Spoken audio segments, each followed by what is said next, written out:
Napapanood ko siya sa TV, so ngayon parang iba yung feeling ko na magiging part ako nung game na ako mismo yung maglalaro and hopefully yung mga napanood ko sa TV, yung mga tricks na nakita ko doon, magawa ko rin. Paano yung pagdating ng gas? Hindi siya madali. Mahirap siya. Kailangan ng focus.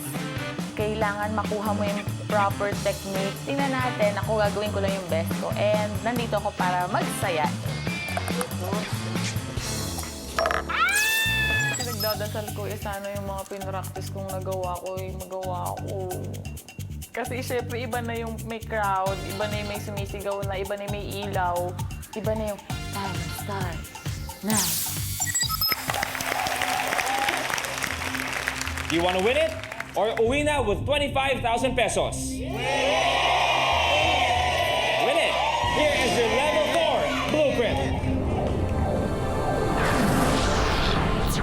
Nimble Thimble. Ang didal o thimble ay inimbento para protektahan ang dulo ng daliri para sa mga matatalas na bagay. Maaari din itong pagpatungan o paglagyan ng bouncing marbles. Sa challenge na ito, kailangan magpatalbog ng holen at ma-shoot sa mga didal. Kapag hindi ito nagawa sa loob ng 1 minute, ay maaari kang ma-eliminate. This is Nimble Thimble. Bawal siyang hawakan, bawal hawakan ng thimble. Isa-isa lang ang bitaw ng holen. Kailangan malagyan ng 4 na thimble na yan. Okay? Are you ready? Your level 4 challenge for 50,000 pesos is Nimble Thimble. You have a minute to win. Good luck. The game begins in 3, 2, 1.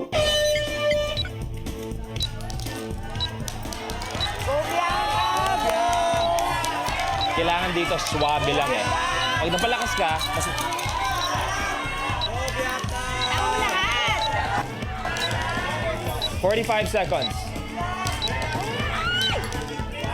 Swabe lang, swabe lang. Dahan-dahan!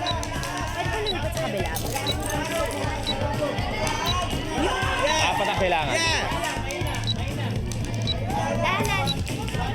Dahan-dahan lang! 1!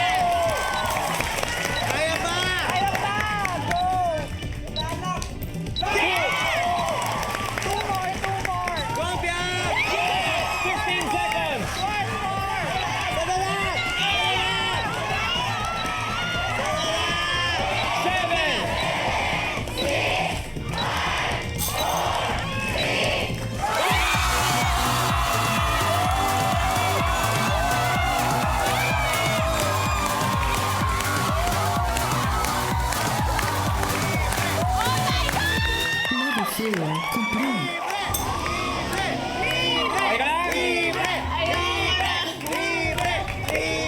Dahil sa Nimble Thimble na nagawa mo in 59 seconds!